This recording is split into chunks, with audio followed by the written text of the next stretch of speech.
Bien, merci beaucoup à vous tous qui êtes là et à Natalia Granero, évidemment, qui m'a invitée pour vous parler de la justice chez Simenon. Alors, comme vous le savez, une large part de l'œuvre de Simenon tourne autour du monde judiciaire, du crime, de la police et des magistrats. La série des Maigret a dressé le portrait d'un officier de police judiciaire qui est humain, qui est proche des gens qu'il recherche, des gens qu'il poursuit et même des gens qu'il interroge ou qu'il livre finalement à la justice. Mais de Maigret aux assises, aux inconnus dans la maison, de la tête d'un homme aux témoins, de l'être à mon juge à cour d'assises, ce qui frappe d'emblée, c'est que Simenon est loin d'être tendre, et c'est un euphémisme, avec le personnel judiciaire, qu'il s'agisse des juges ou bien encore des procureurs. Alors, ça peut se comprendre, hein, puisque d'une certaine manière, ce sont ces magistrats, donc juges ou procureurs, qui ont le pouvoir alors même que leurs adversaires, et donc les prévenus ou les accusés, en sont dépourvus.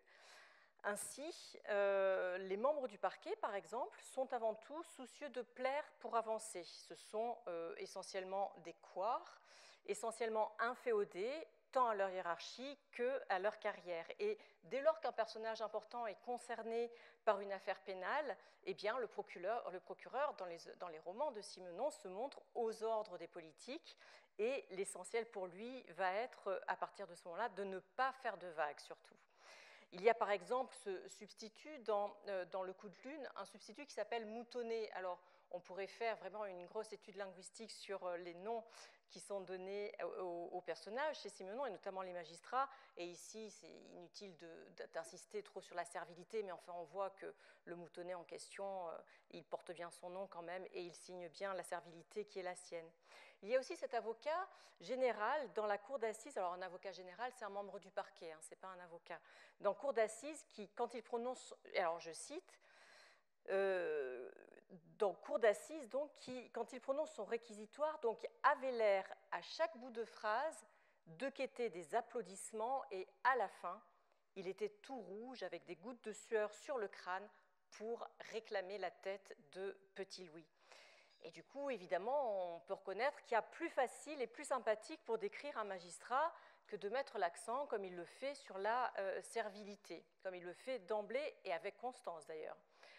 Mais plus curieusement, puisque là on parle des magistrats, Simenon n'est pas tendre non plus avec les avocats.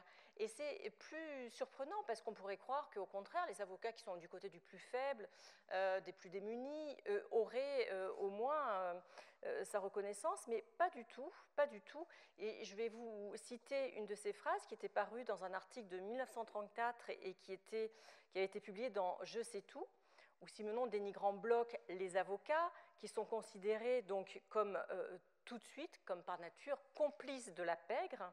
Il décrit ainsi, je cite, hein, « l'avocat marron par essence et complice par nature de son client, commissionnaire et receleur de surcroît, fabriquant des alibis et détruisant des pièces à conviction ». C'est quand même, enfin, il y va pas avec le dos de la cuillère. Pour le jeune Simenon, l'avocat est, on le voit, d'emblée un mercenaire. Il ne croit en rien et il ne croit surtout pas en l'innocence de son client. Il plaide pour lui-même, hein, pour sa notoriété, pour sa gloire, sa fortune, pour la presse, et pas du tout pour son client. Alors, avocats et magistrats semblent avoir en commun, en plus de ça, en plus d'avoir le même désintérêt pour les personnes qu'ils ont en face, ils ont en commun de méconnaître l'homme profondément et essentiellement. Et d'ailleurs, non seulement ils le méconnaissent, mais bien pire, ils n'en ont aucune curiosité. Et en réalité, ce qu'ils ont de commun, au lieu de s'opposer, c'est que magistrats et avocats appartiennent à un même monde, c'est-à-dire à une même classe sociale, et donc à un même système qui les rend par nature étrangers à ceux qui ont affaire à la justice et ceux qui sont du mauvais côté de la barre. Tout se passe comme si, pour Simenon, les gens de justice étaient interchangeables, juges, avocats, procureurs, etc., parce que tous sont, pour ainsi dire, et pour reprendre un terme qu'il utilise, hein, ce sont tous des hommes théoriques. Ils ont tous le même genre d'intelligence, mais c'est une intelligence qui est incapable de s'appliquer à certaines réalités.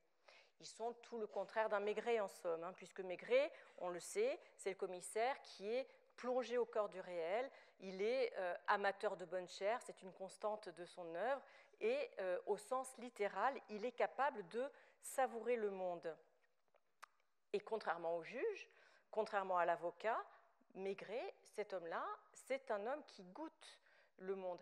Et quand on s'attache à l'étymologie, on s'aperçoit que sapienza et sapere ont au fond une étymologie commune, un socle commun. Sapienza, la sagesse, le savoir, la connaissance, et sapere, le goût. Donc Maigret est avant tout un homme de goût. Il est, ce faisant, l'être qui est réellement intelligent. Donc l'intelligence est de ce côté-là. Pourquoi? Parce que c'est une intelligence sensible. Et ça nous rapproche de Nietzsche, évidemment. Ça ne pouvait que m'évoquer cette idée forte chez Nietzsche qui veut que l'esprit rationnel, la raison qui raisonne, n'est que la partie émergée de cette grande raison qu'est le corps. Et on dirait que pour Simenon, ça se passe exactement pareil, que l'intelligence rationnelle n'est que la partie visible de cette grande intelligence qu'est le corps. Et d'ailleurs, on constate, toujours parce qu'on est du côté des sens, du sentiment, qu'il y a chez Maigret une forme particulière d'empathie. Empathie donc qui passe par les sens. Et cette empathie, elle est comme le trait d'union entre le même et l'autre. Elle est ce qui permet de faire un lien avec ce qui, chez l'autre, chez autrui, mais aussi chez l'assassin, chez tous les autres, ce qui est également commun à soi, commun à moi. La compréhension, si on s'y attache, c'est là de prendre avec soi, de contenir, mais ça veut dire aussi prendre soin.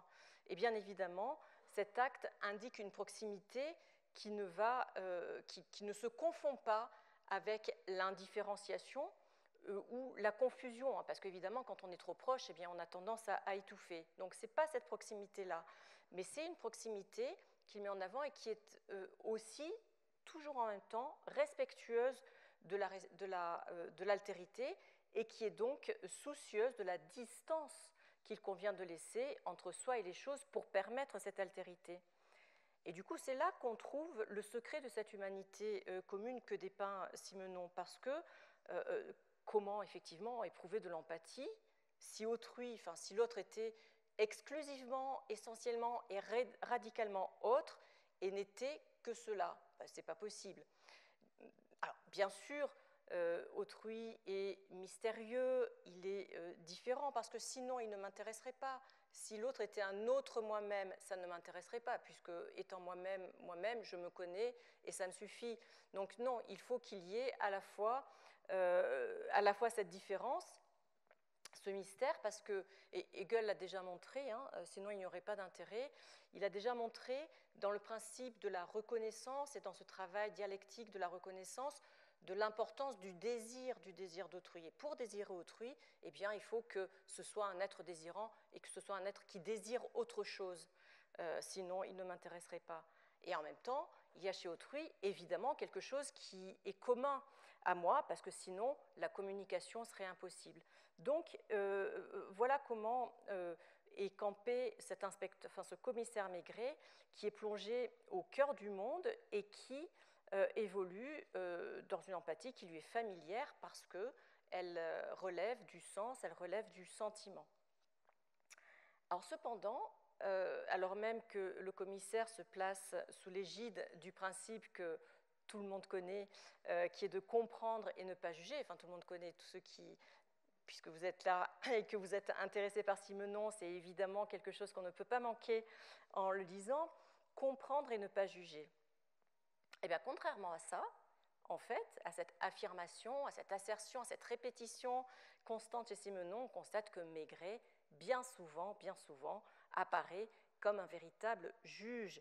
Et même, il apparaît comme un juge pour le meilleur et pour le pire, c'est-à-dire à la fois pour ce qu'il en est de la condamnation, mais aussi pour l'absolution des gens qu'il souhaite bien absoudre ou pas. En effet, c'est Maigret qui décide bien souvent tout seul, d'ailleurs, qui mérite d'être poursuivi ou au contraire qui mérite d'être laissé libre. C'est lui qui décide qui peut être pardonné, qui ne le sera jamais, au contraire. Et il se présente comme à la fois le critère du vrai et du faux du point de vue de la vérité, et il se présente aussi comme le critère du juste du point de vue du bien et du mal, donc du point de vue de la morale. Alors, s'il est vrai qu'on peut concevoir que chaque professionnel de la justice a une morale personnelle qui se situe par-delà ce qu'autorise ou ce qu'interdit la loi, c'est quand même plus difficile d'admettre que cette morale prenne la place de la loi.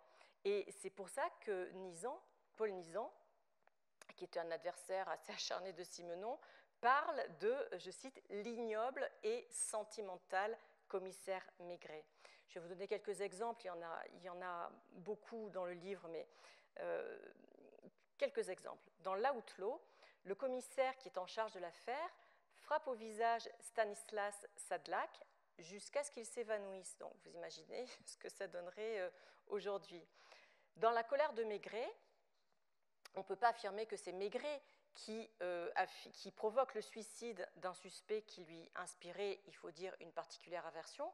Néanmoins, on peut dire qu'il n'a jamais rien fait pour empêcher ce suicide et pour empêcher Maître Gaillard, puisqu'il se trouve que c'était un avocat, en l'occurrence, qui était ce suspect, pour l'empêcher de se suicider. Au contraire, il se trouve qu'en 2 mots, cet avocat avait provoqué la colère de Maigret, il avait fait croire que Maigret qu'il avait réussi à le soudoyer, donc il provoque sa colère. Et à la fin de l'ouvrage, alors qu'un de ces hommes propose, vous savez, quand on place quelqu'un en garde à vue, on le met dans une geôle et on lui retire les lacets, la ceinture, la cravate, tout ce qui peut servir de moyen de mettre fin à ses jours.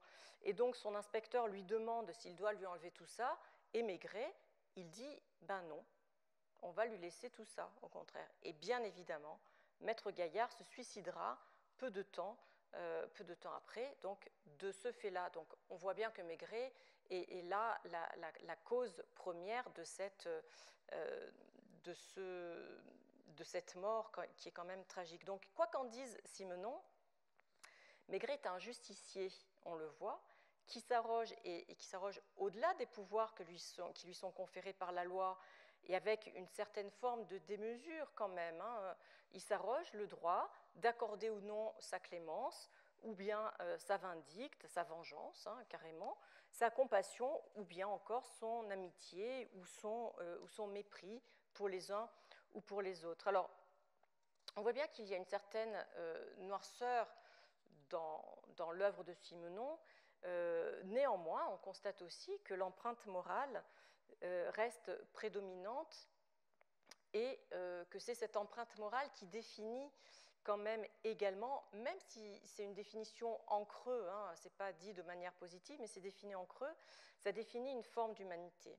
Et une humanité donc qui, malgré ce que je viens de dire sur Simenon et sur Maigret et sur son aspect justicier, une humanité qui est fondée en partie sur l'empathie. Et on constate, à bien lire Simenon, que cette empathie, elle ne concerne pas les magistrats. Elle ne concerne pas plus, d'ailleurs, les avocats, à 2 notables exceptions, qui sont les plus importantes.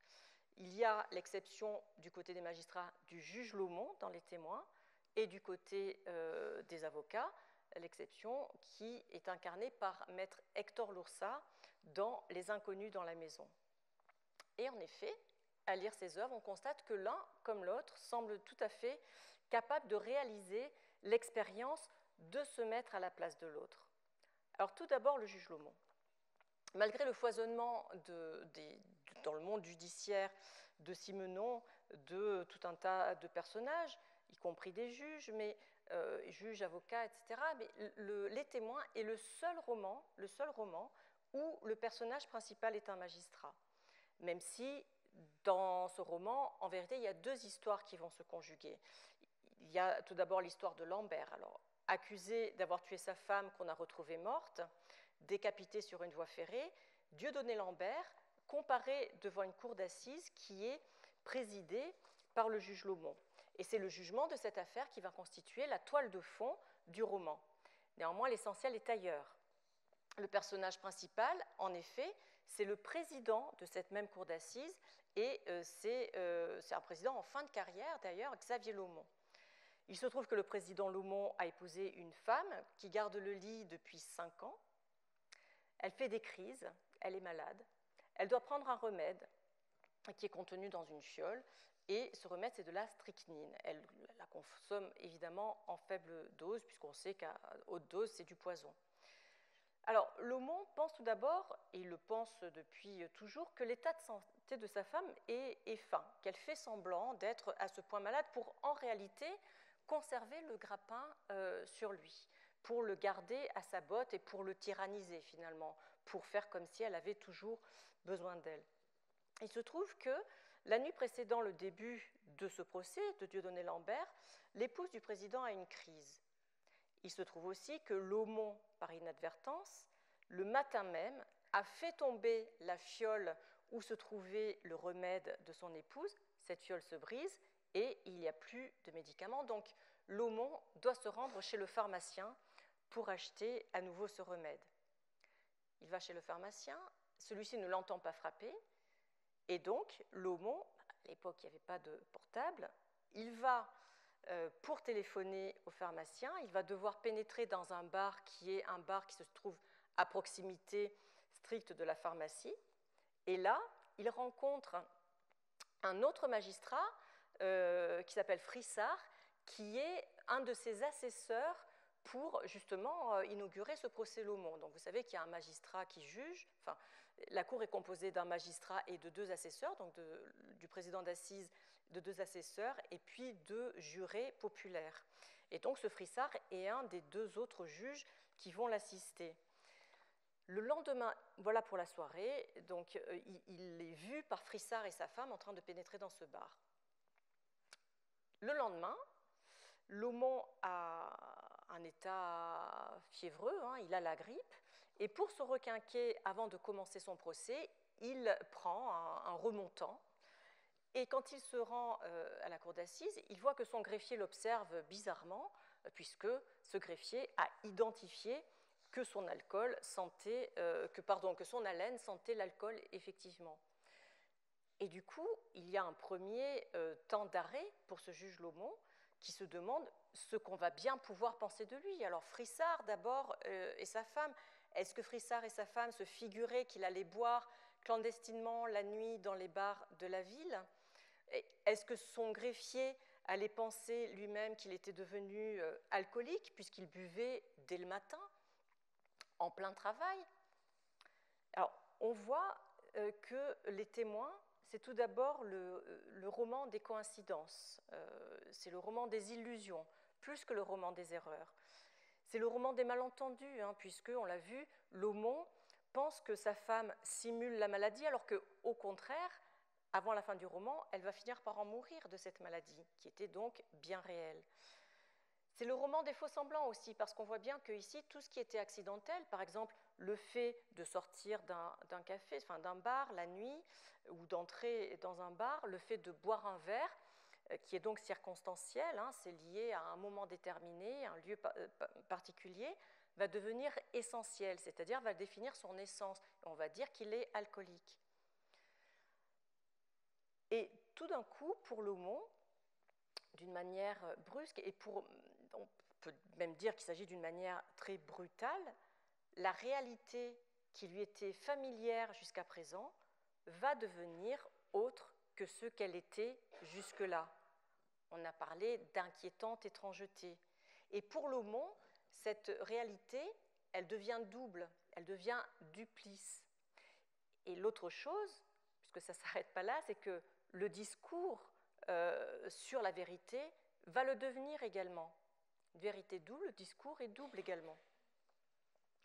Et en effet, Laumont va revisiter sa vie de couple de manière spéculative, évidemment. Il fait une expérience intellectuelle en revisitant tout son passé selon le principe du « que se serait-il passé si son épouse était décédée à la suite de la crise qu'elle avait faite la nuit précédente ?»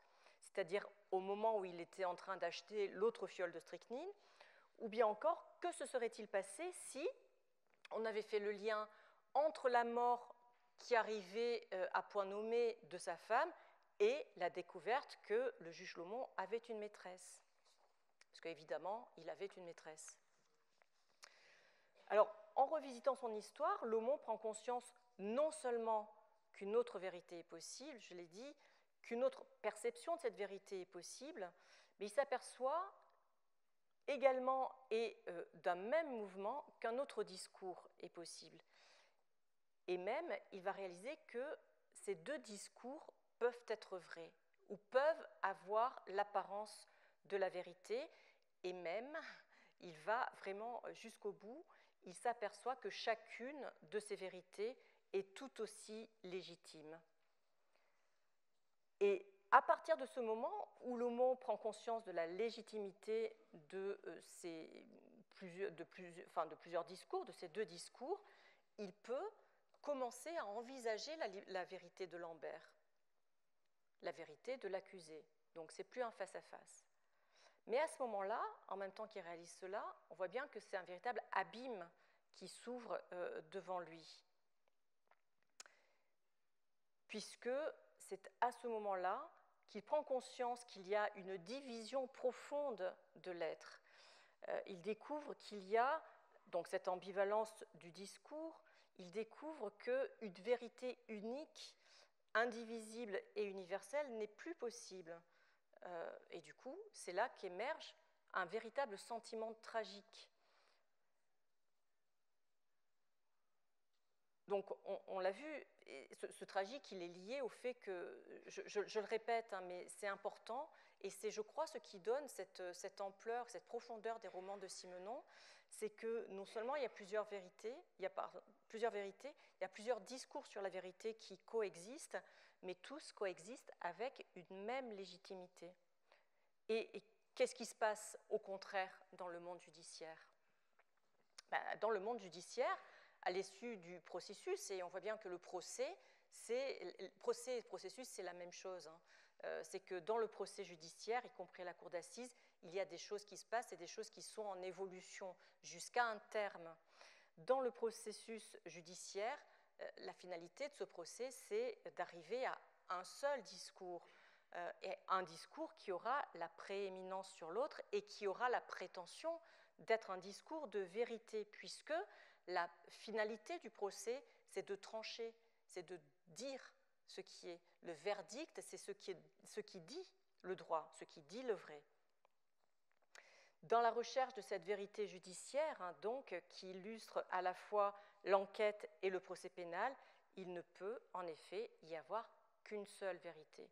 Donc, c'est ça que Lomont commence à pressentir et à refuser, et c'est ça que Simenon, surtout, refuse, puisque pour lui, cette vérité-là n'est que la manifestation d'une force.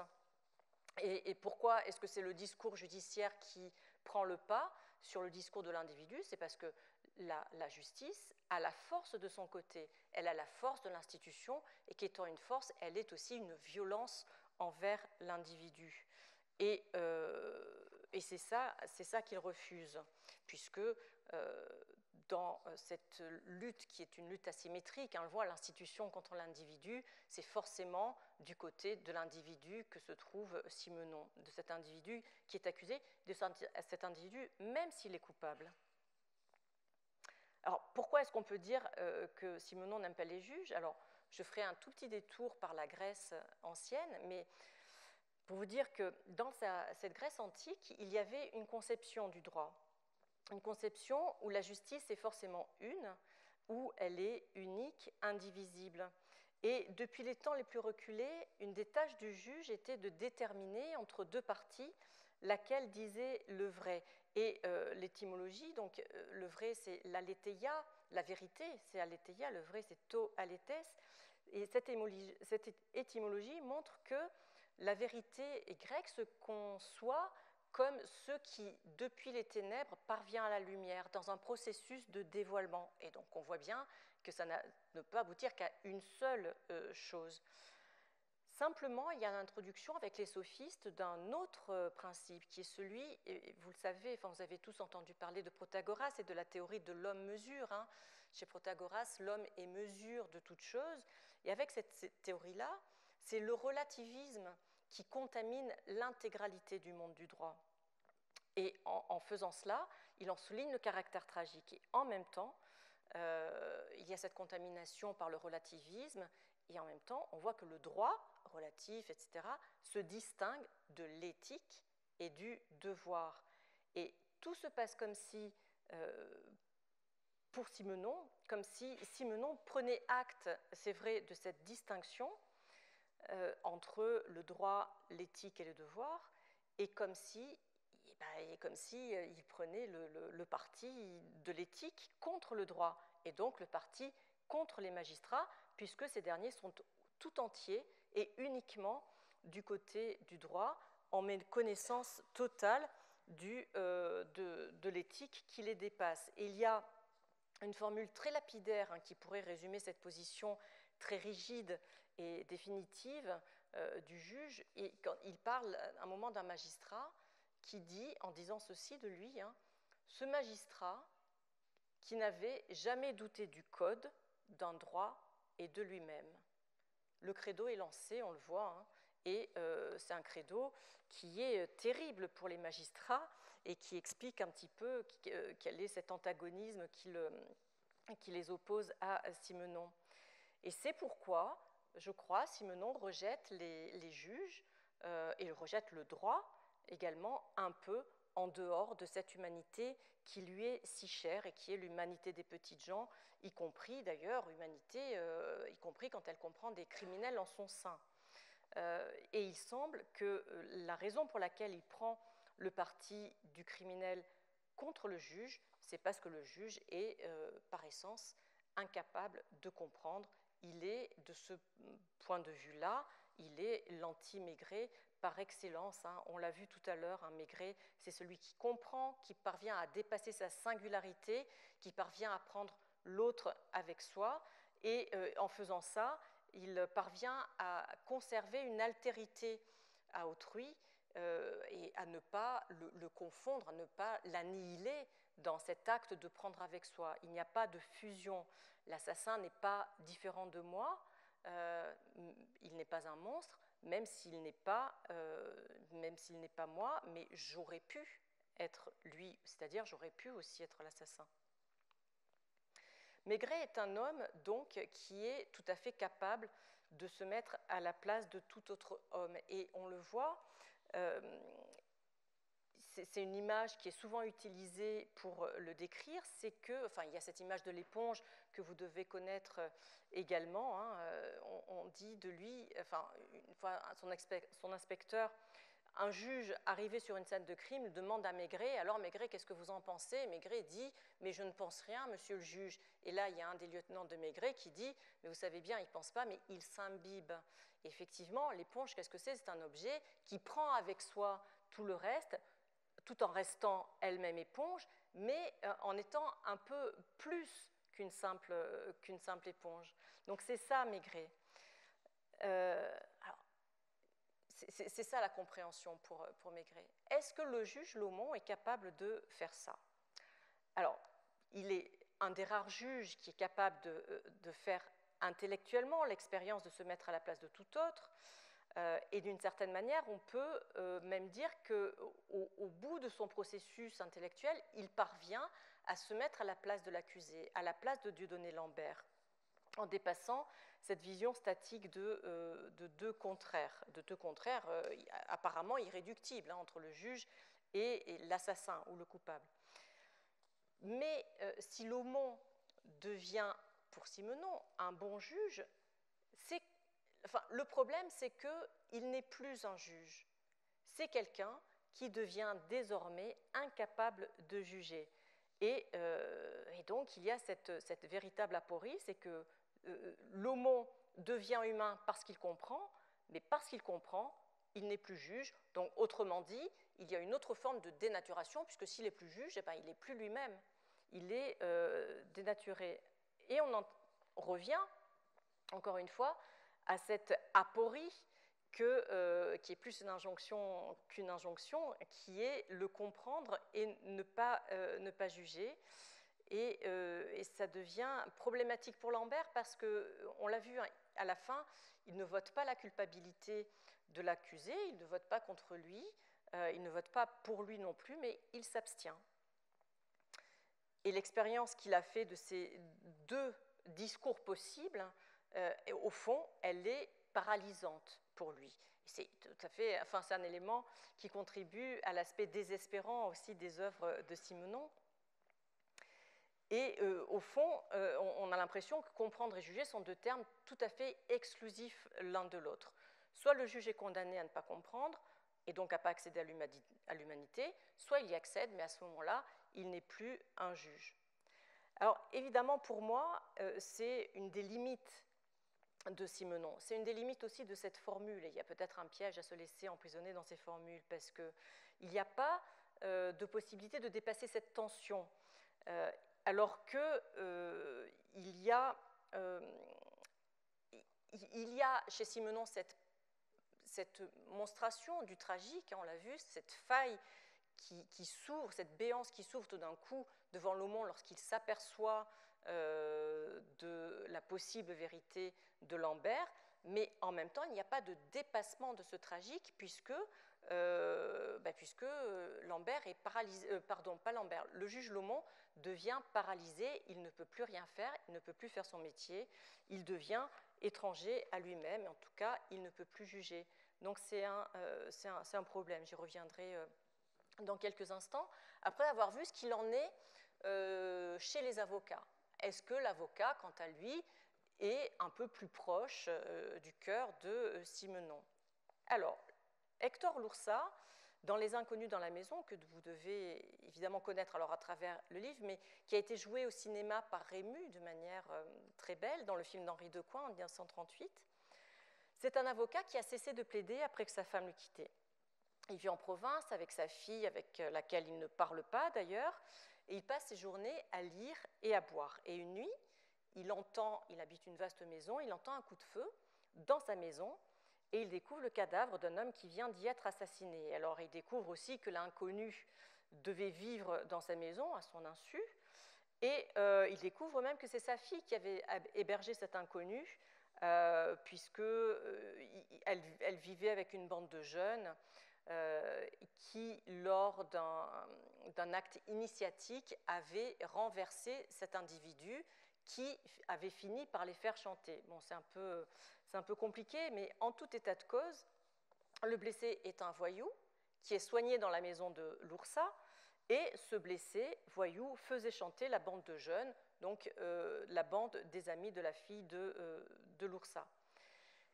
Et Lursa, qui est avocat, toujours, va se retrouver dans la situation de défendre un accusé qui était le petit ami de sa fille, un certain Manu, alors que sa fille fait partie des témoins principaux de ce meurtre, alors que le procureur de la République est son beau-frère, et alors que le crime a été commis dans sa propre maison. Donc ça fait beaucoup de détails qui sont des invraisemblances, mais enfin, passons.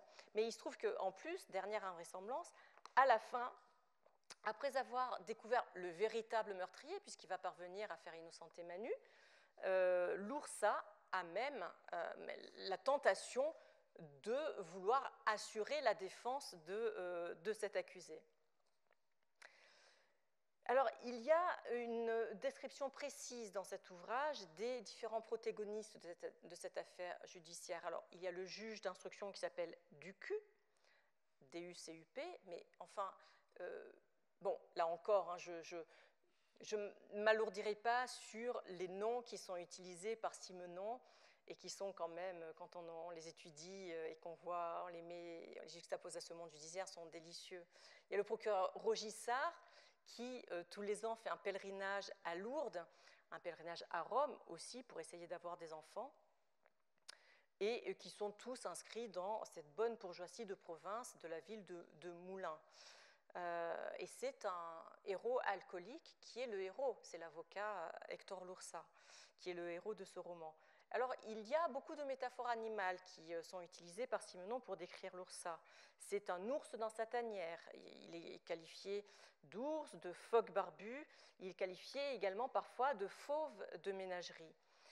Pourtant, quand on s'attache à lui, l'oursa se montre comme quelqu'un qui lui aussi a besoin d'appartenir à une communauté.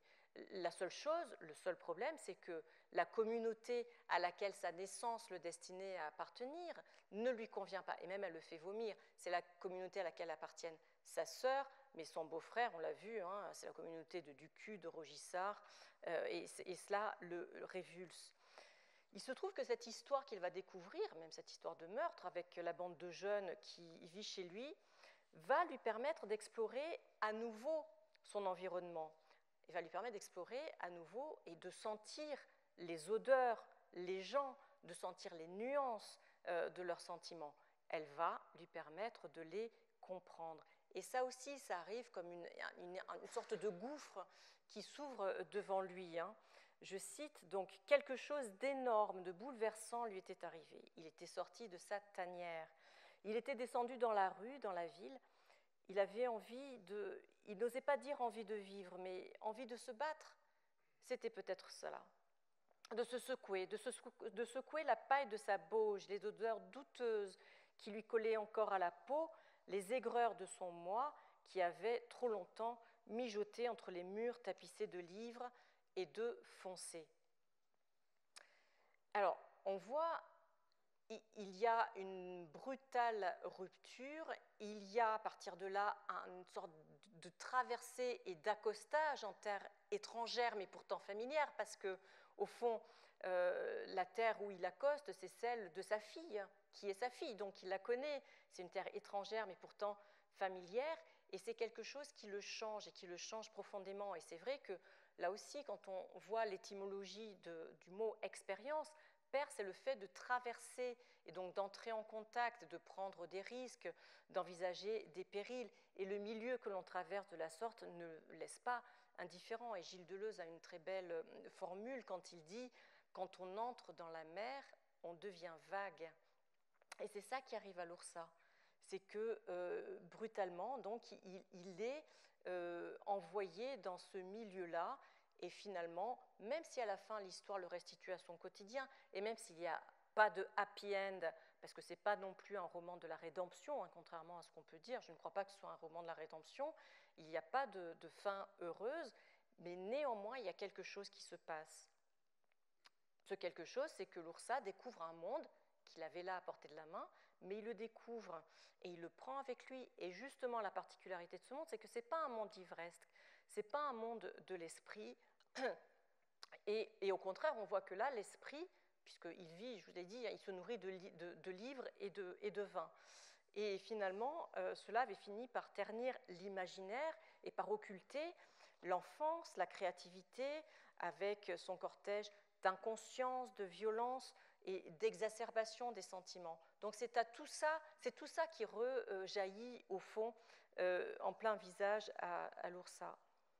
Et comme ses sens se réveillent, ses sentiments vont se réveiller aussi. Alors ça va être les sentiments pour Émile, donc Manu, le petit ami de sa fille, qui l'émeut, et les sentiments pour sa fille aussi, qu'il ne regardait plus et qui va à nouveau l'attendrir, les sentiments pour la gouvernante, qu'il appelle la naine et qu'il détestait, qu'il n'appréciait guère. Et alors, c'est vrai que, j'ai dit, il n'y a pas de fin heureuse, il y a cette inquiétante étrangeté qui émerge tout d'un coup et à laquelle, finalement, l'oursa fait face tout d'un coup et avec laquelle il va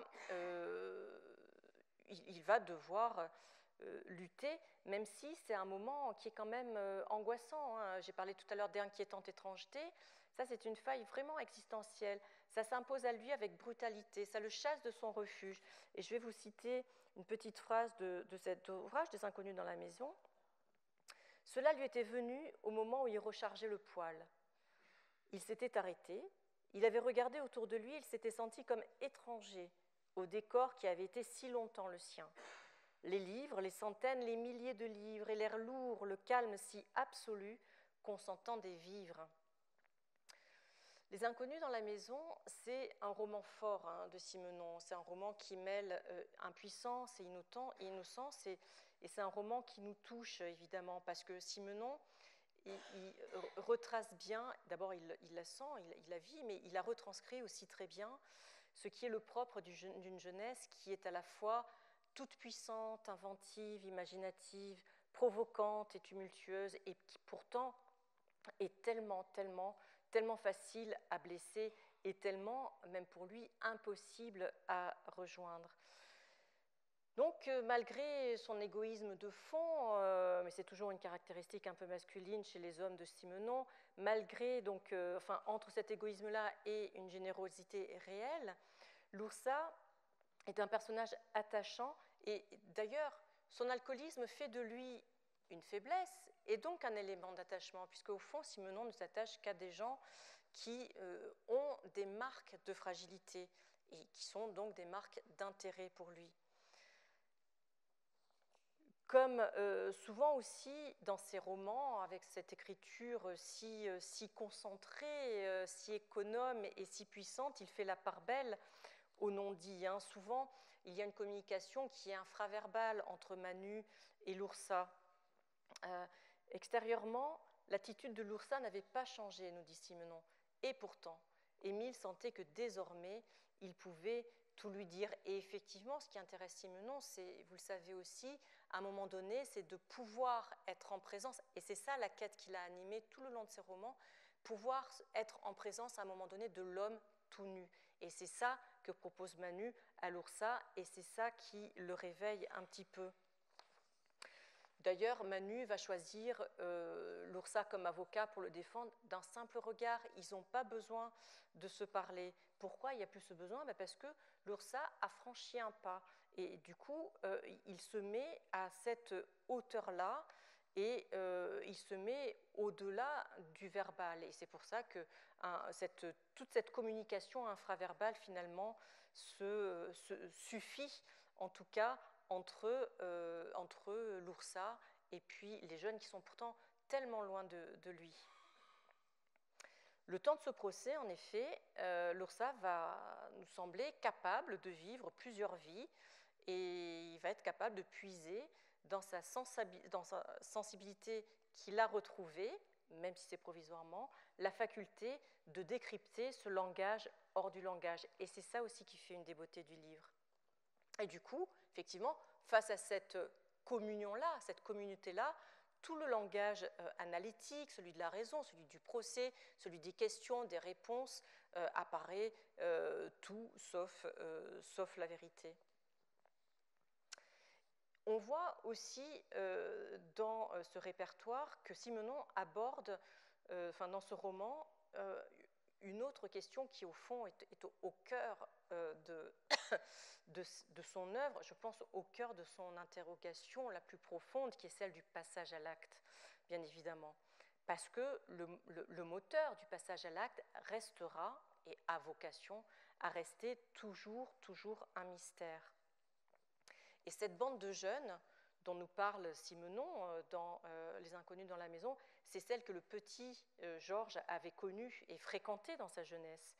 C'est celle qui faisait les 400 coups, c'est celle dont les membres étaient aussi soudés qu'une famille, celle qui a des codes, des rites, qui sont aussi sérieux que des textes de loi, c'est celle qui crée un petit monde et celle qui refait aussi le monde. Et pourtant, au sein de cette petite fraternité qui est tellement familière et tellement étrange aussi, Simenon, le jeune Simenon, a fait l'expérience que dans ces petits microcosmes, les plus grands bouleversements peuvent surgir, notamment quand un des membres de cette petite troupe se suicide, par exemple, ou quand, à un autre moment, un des membres de cette petite troupe devient un meurtrier. Et face à ces événements, qui viennent rompre la chronologie d'un temps qui est banal et qui installe là aussi des gouffres devant la quotidienneté des événements, il y a l'incompréhension de Simenon. Il y a aussi l'inconnaissance de l'autre qui se révèle et qui jaillit brutalement.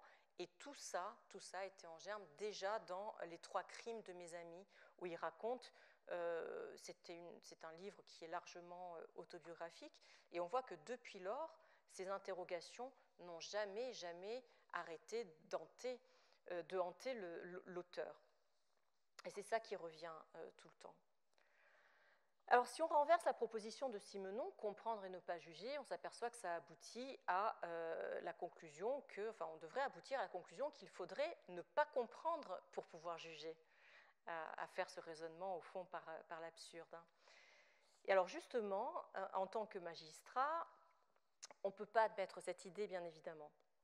On ne peut pas admettre que le magistrat soit engoncé dans l'un ou l'autre de ses choix, parce que foncièrement, penser et juger sont la même chose en réalité.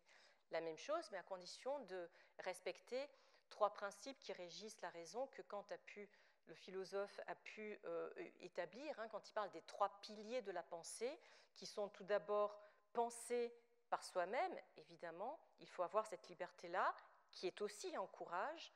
Il faut penser en se mettant à la place de tout autre, et c'est ça, cette expérience de la communauté à laquelle aspire et à laquelle Simenon peut nous entraîner. Et il faut penser en restant cohérent avec soi-même, donc éviter la fusion et la confusion avec l'autre. Et un juge doit, s'il veut prétendre à l'impartialité, ne pas juger d'une position supérieure. Ça, c'est aussi fondamental. On peut élargir sa propre pensée, écrivait Hannah Arendt, afin de prendre en compte celle des autres. Et on y parvient en comparant son jugement au jugement des autres, qui sont en fait moins le jugement réel que des jugements possibles, et en se mettant à la place de tout autre. En quelque sorte, il faut multiplier les points de vue, un peu comme a fait ce juge Lomont dans Les Témoins. Il adopte à un moment donné le point de vue de l'autre, de l'accusé.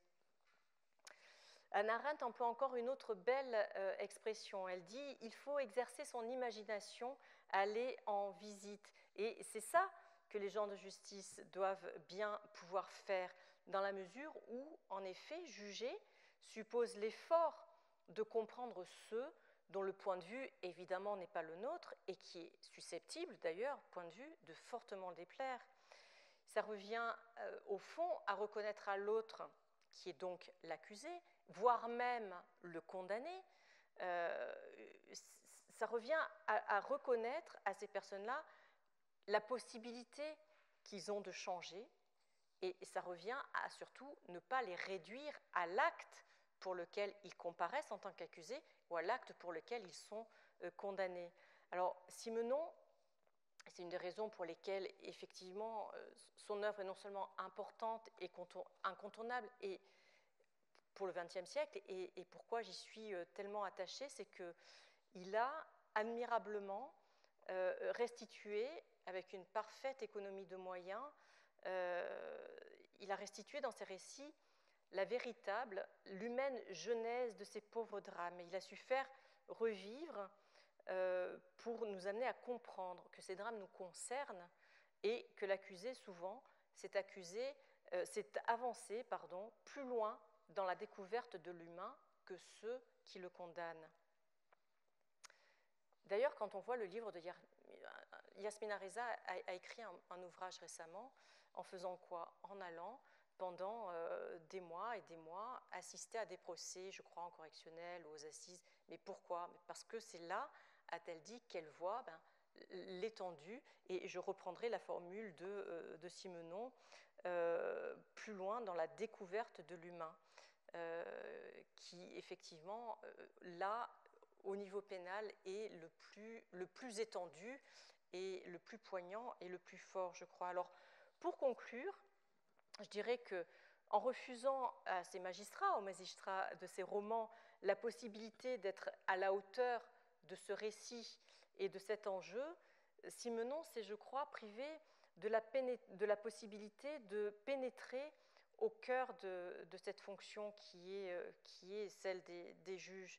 Et c'est la raison pour laquelle, à mon sens, il a opposé, à tort donc, compréhension et jugement. Malraux avait déjà, dans Les Conquérants, opposé la compréhension et le jugement. Il disait, juger, c'est de toute évidence ne pas comprendre, puisque si l'on comprenait, on ne pourrait plus juger. Mais en quoi, au fond, est-ce que comprendre pourrait nuire au jugement? Alors, il faut, je crois,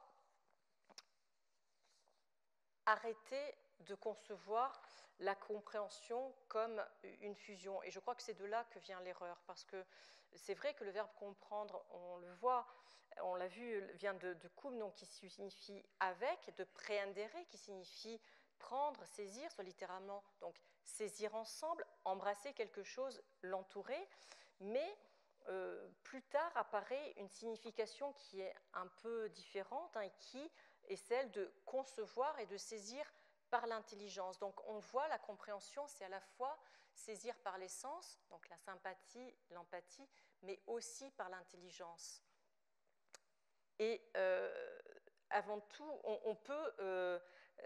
alors, pour éviter qu'il y ait cette fusion, pour éviter que celui qui comprend soit qualifié d'ignoble et sentimental, comme le poète Nizan le disait à propos de Simone, du commissaire Maigret, il faut installer entre soi et les choses l'image d'un tiers, donc s'éviter d'aller trop près et s'éviter de rester trop loin, donc être à la place du tiers.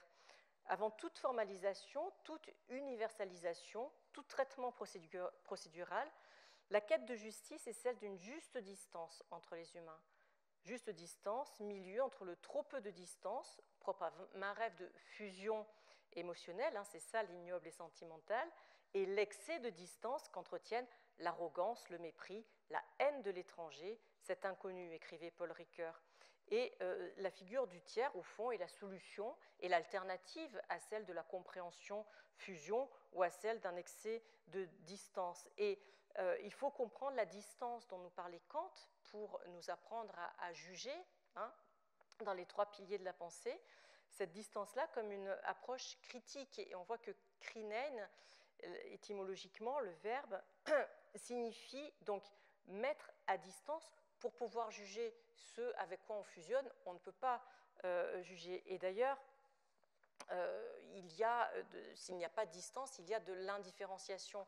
La mythologie nous l'avait dit déjà, puisqu'elle l'avait déjà bien compris, mais quand Gaïa, la terre, est unie à Ouranos, le ciel, il n'y a rien qui peut naître, il n'y a rien qui peut subsister, rien ne peut respirer entre les deux parce que, précisément, il n'y a pas d'espace.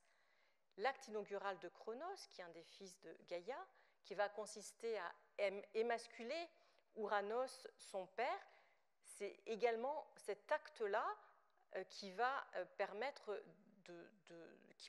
à la vie simplement de naître dans cet espace qui, désormais, va pouvoir exister entre les deux divinités qui vont être désormais séparées, donc le ciel d'un côté, la terre d'un autre.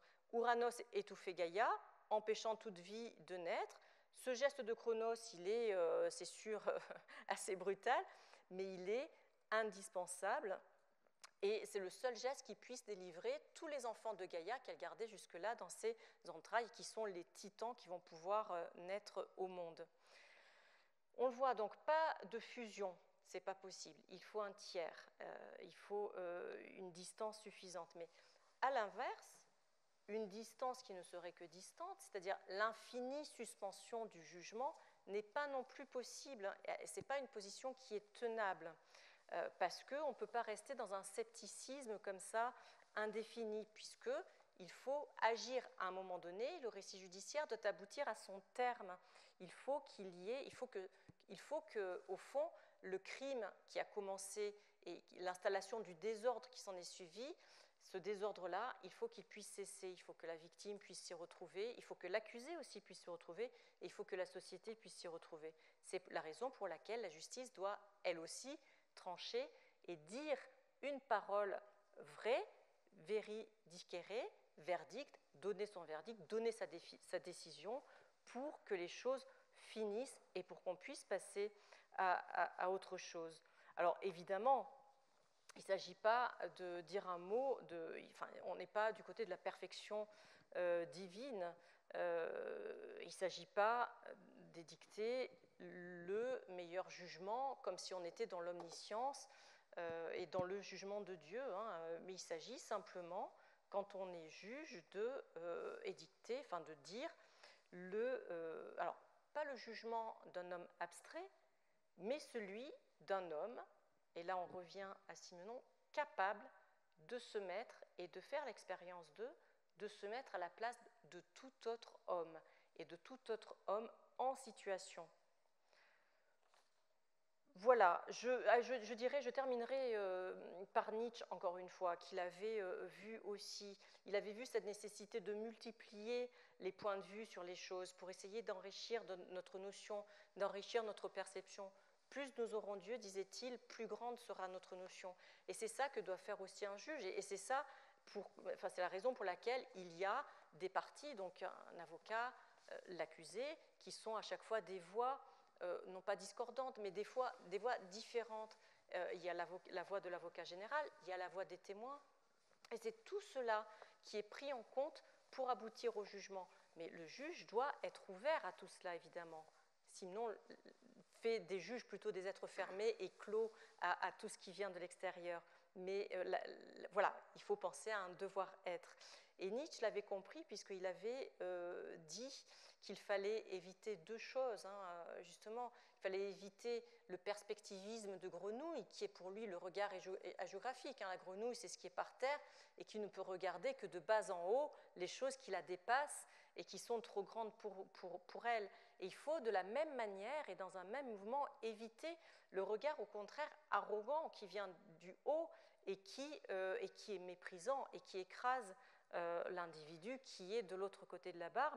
Et c'est vrai, quand vous voyez dans une salle d'assises ou une salle, un prétoire, comme ici, le juge est surélevé et l'accusé, non. Donc, éviter à la fois le regard hagiographique et son contraire, c'est cela, il me semble, qui permet aussi de juger dans la juste distance. Et je rappelle encore qu'Aristote appelait cette juste distance, hein, le fait d'être au milieu, c'est la médiocrité dorée, c'est l'aurea mediocritas qu'on a. Voilà, c'est le juste milieu qui vaut de l'or. Il ne faudrait pas que le terme médiocrité dorée paraisse un peu mièvre parce qu'il y a médiocrité, mais l'aurea mediocritas qui permet le jugement peut-être le plus juste ou le moins injuste, mais le jugement humain, c'est cette médiété qui vaut de l'or. Je vous remercie beaucoup pour votre attention.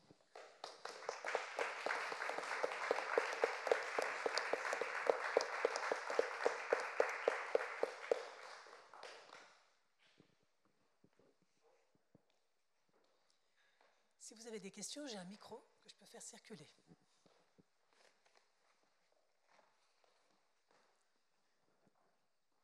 Alors, je ne vois absolument rien avec les reflets, mais si vous levez la main, n'hésitez pas.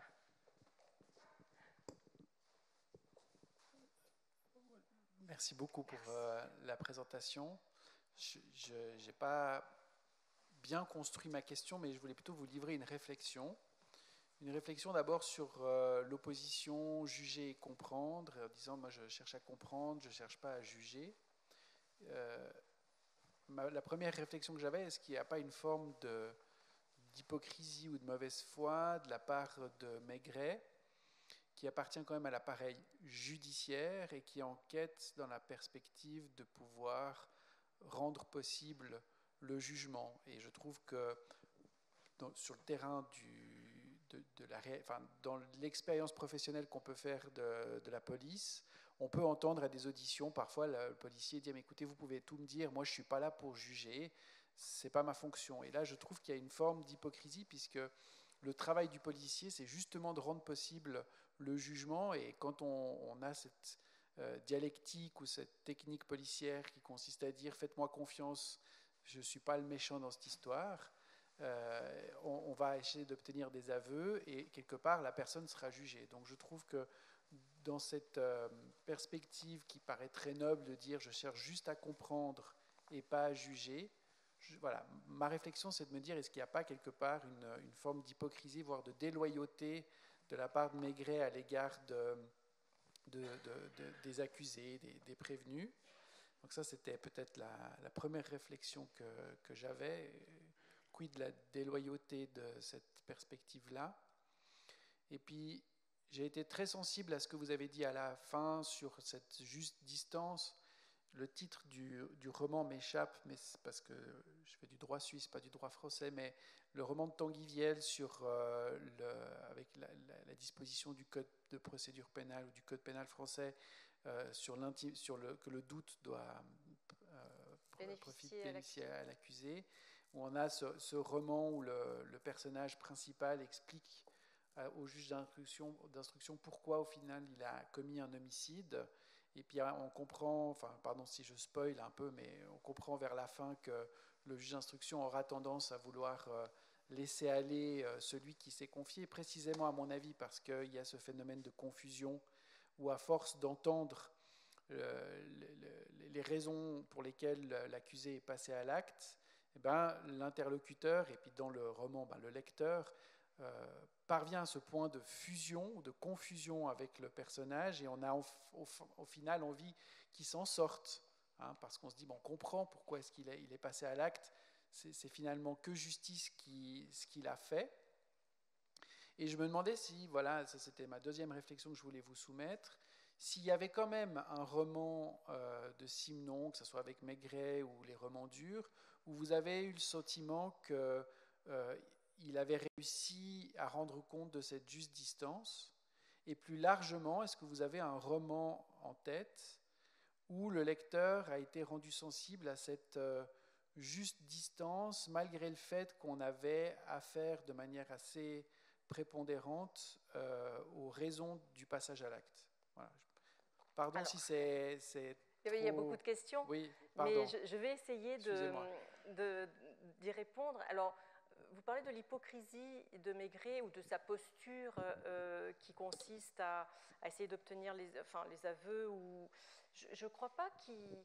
Et même quand il y a des contradictions, et il y en a dans l'œuvre de Simenon, et d'ailleurs même dans cette formule, il y a une contradiction en vérité, j'essaie de le dire un peu, et de le dire, alors peut-être trop brièvement, mais toutes les fois où Maigret se pose comme juge qui condamne, juge qui absout, il y a des fois où il évite de poursuivre le coupable alors qu'il le connaît. Il y a des fois où il laisse échapper la coupable, par exemple. Il y a des fois, ou même d'ailleurs une fois où le commissaire Maigret est victime d'une tentative de meurtre et malgré tout il laisse échapper la victime. Il y a des fois où il provoque la mort de l'accusé, comme avec Maître Gaillard. Donc finalement il comprend, il est juge. Et il est un juge qui est vraiment impitoyable, puisque du coup, il n'y a que lui. Il n'y a pas l'avocat de la défense, il n'y a pas non plus l'avocat de l'accusation. Et le pauvre, il dit, vous êtes un être ignoble. Il y a, à un moment donné, il dit aussi, il y a coupable et coupable, et vous êtes quelqu'un que je méprise. Bon, il y a un jugement moral, et c'est au jugement moral, à son jugement moral, qu'il donne la valeur de la loi, puisqu'elle aboutit donc soit au fait qu'il laisse un accusé, qu'il laisse un coupable libre de toute poursuite, ou au contraire qu'il provoque la mort du coupable. Donc je crois qu'il est sincère quand il dit ça, mais je crois qu'il se trompe tout simplement, ou qu'il ne va pas au bout, qu'il ne développe pas tout le cursus de là où sa réflexion devrait l'entraîner, devrait l'amener. Après, il y a le travail du policier. Alors, hypocrisie parce qu'au fond, le policier serait un auxiliaire de justice, tout comme les avocats. Un auxiliaire de justice dont le travail est d'amener le coupable ou le suspect, plutôt à ce stade-là, devant son juge. Mais là aussi, je ne crois pas qu'il y ait cette appellation. Je ne crois pas que Maigret soit jamais appelé auxiliaire de justice, Parce que pour Simenon, c'est deux mondes complètement différents. Et je vais vous dire, il y avait une fois, j'ai rencontré Maître Vergès, Jacques Vergès, qui est un avocat français. Alors, il est mort là depuis bien longtemps, mais qui était évidemment très sulfureux. Et c'est vrai qu'on appelle les avocats des auxiliaires de justice. Et lui était farouchement opposé à être qualifié ainsi, parce qu'il disait, mais non, la justice, c'est la justice, et puis nous, on est à côté. Notre rôle, il est différent, il est de défendre, alors de défendre un accusé, un prévenu, un suspect devant le juge d'instruction, un accusé devant la cour d'assises, un prévenu devant le tribunal correctionnel. On est aussi là pour défendre des parties civiles qui sont des victimes, mais en aucun cas on est le bras droit de la justice, par exemple. Et je crois que Maigret refuserait aussi ça, d'être considéré comme un auxiliaire, parce qu'au fond, il fait ce qu'il veut avec les juges. Alors, en dehors de tout cadre procédural crédible, hein, puisque à un moment donné, il peut dire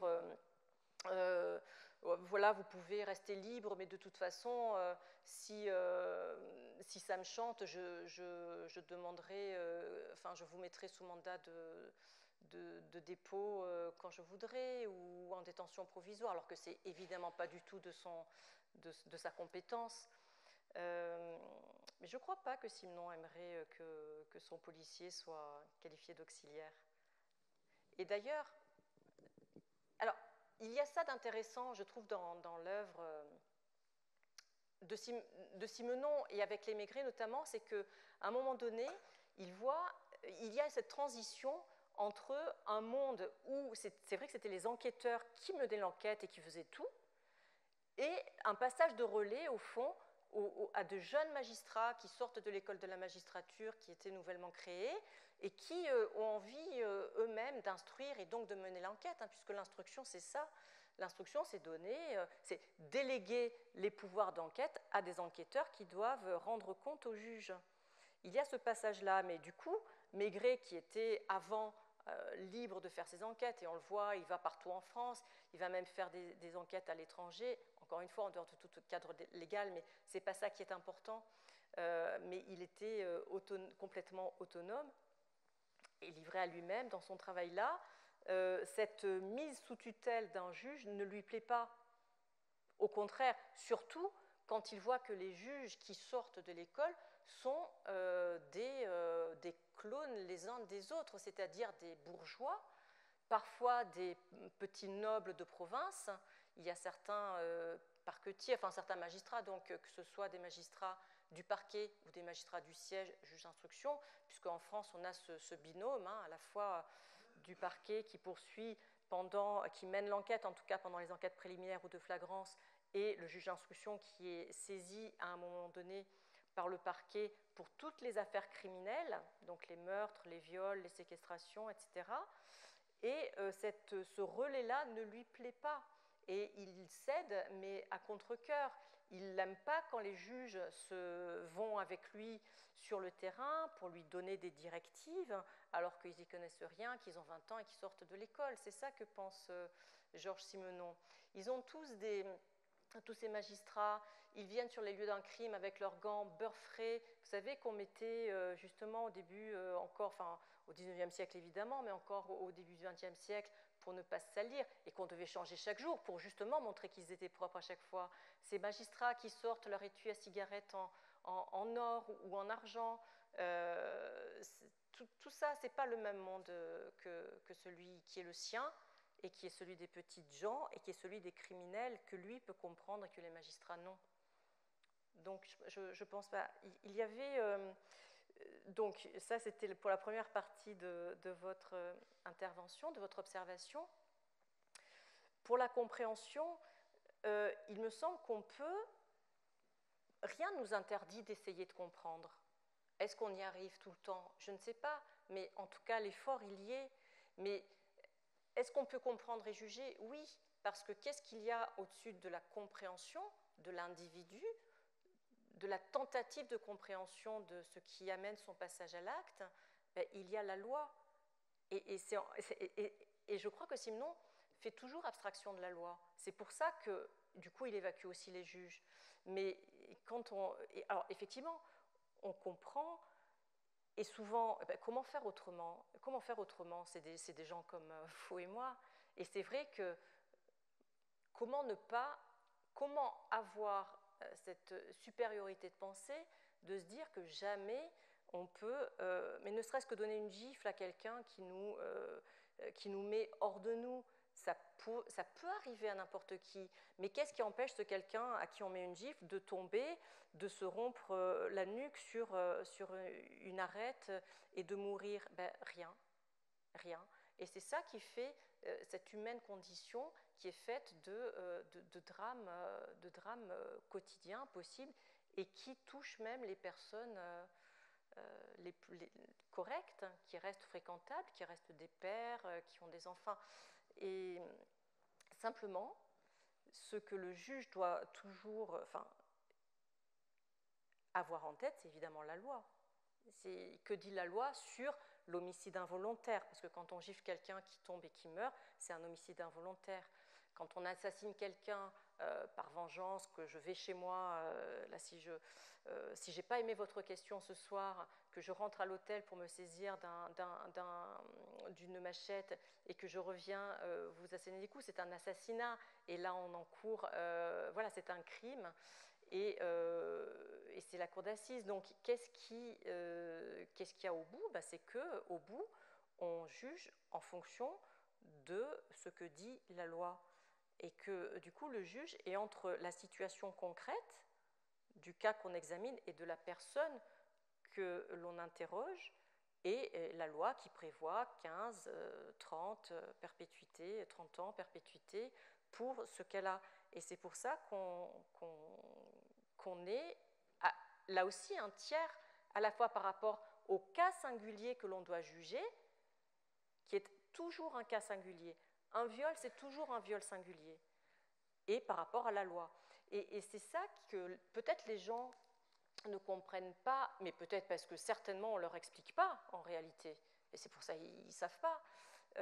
C'est pour ça qu'un viol est tantôt puni de 7 ans, tantôt puni de 8 ans, de 9 ans, de 10 ans, de 15 ans, parce que si la loi prévoit qu'un viol c'est puni de 15 ans, eh bien la situation particulière, 15 ans maximum, la situation particulière de cet individu explique, justifie que l'on donne plutôt 12 ou plutôt 8. Mais vous voyez, il y a en France en ce moment ce meurtre d'une petite étudiante qui est toujours une chose affreuse, et on entend dans les médias, mais comment, c'est scandaleux, le jeune, qui était un jeune étranger, n'a été condamné qu'à 7 ans pour un viol. Alors, si on en reste là, la conclusion de ces médias, c'est scandaleux, la justice est laxiste, voilà, et toute cette répétition qui est facile à lancer. Mais quand on considère de plus près, on s'aperçoit que le viol à cette époque-là, en 2019, était puni d'une peine de 15 ans, que cet individu-là était à l'époque mineur, qu'il avait donc l'excuse de minorité. Ce que la loi appelle l'excuse de la minorité, c'est le fait de ne pas juger un mineur comme si c'était un majeur, parce qu'un mineur n'est pas un majeur. Et à 17 ans, eh ben, on a 17 ans, on n'est pas majeur. Et donc la peine encourue, elle est au fond divisée par 2. C'est ça qui est, enfin, elle est en tout cas moindre que le maximum légal. Donc voilà, il faut constater tout ça. Il faut prendre en compte tous ces critères. Mais en tout cas, je crois que pour rester tiers et sortir de cette aporie du comprendre et ne pas juger, il faut avoir évidemment ce qui nous légitime, c'est-à-dire la loi. Alors, sur les romans où finalement qui illustreraient qui seraient des exemples de juste distance qui est gardé, je ne crois pas que... Il n'y a aucun magistrat qui obtienne grâce aux yeux de... Il y a peut-être le juge d'IM, qui est un petit juge d'instruction, qui est d'une extraction justement sociale assez modeste et qui essaye de faire bien les choses, en tout cas de ne pas être ni arrogant, ni... et qui se met un peu à la botte de Maigret. Par exemple, il est tout intimidé par Maigret. Il y a aussi le juge dans l'affaire de bébé Donge, le titre exact m'échappe là. Bébé Donge, voilà, je ne me souviens plus le titre, mais ça c'est une de mes... c'est la vérité, c'est ça? La vérité, voilà, merci. Il y a le juge aussi qui essaye de comprendre dans la vérité sur Bébé Donge. Il faut dire que c'est une femme aussi. Alors, est-ce que ça a une incidence? Je ne sais pas, mais il n'a pas de véritable étoffe, ce juge-là. Et par exemple, dans un roman qui pourrait venir à l'esprit, qui est Lettre à mon juge, alors c'est une personne qui est condamnée, Charles à Lavoine, qui est condamné, parce que certains se trompent et pensent que c'est pendant l'instruction, mais non, c'est une personne qui est jugée, qui est condamnée, et qui s'adresse, nonobstant tout ça, à son juge d'instruction, qui est le juge Comélio. Et en réalité, ce n'est pas du tout pour mettre en avant le juge Comélio, enfin, ça ne dédouane pas le juge Comélio de sa médiocrité, là aussi. Mais c'est plutôt un roman, enfin, qui est à l'eau. C'est pas parce que Charles à Lavoine se confie à son juge que le juge est à la hauteur de ses confidences. Vous voyez, on aurait pu penser que s'il s'adresse à son juge, il appelle comme ça souvent, c'est parce qu'il pourrait être à même de comprendre. Et en réalité, il n'y a aucune preuve, aucun élément qui peut nous permettre de penser que le juge Comélio est à même de comprendre. Donc, après, mes romans préférés, enfin, je ne sais pas si c'était mes romans, les romans, voilà, sur la distance, je ne crois pas qu'il y en ait, je ne parle même pas des romans coloniaux, Touristes de banane, ou mon préféré qui est Le coup de lune, où c'est absolument épouvantable, parce qu'en dehors, là, dans ces romans-là, de cette connivence de classe sociale, il y a aussi la connivence de race. Parce que là, on voit que non seulement il y a un lien très étroit, très fort, qui lie le juge du siège, enfin les juges du siège, le procureur ou l'avocat général, l'avocat, mais aussi l'accusé ou le coupable, c'est que tous se sont arrangés pour monter un coup et pour faire accuser un noir, un indigène, à tort, alors que tout le monde sait que la véritable coupable, c'est Adèle, qui tient l'hôtel, etc., et qui est la maîtresse du procureur. Et là, il y a une phrase terrible dans cet ouvrage, où à un moment donné,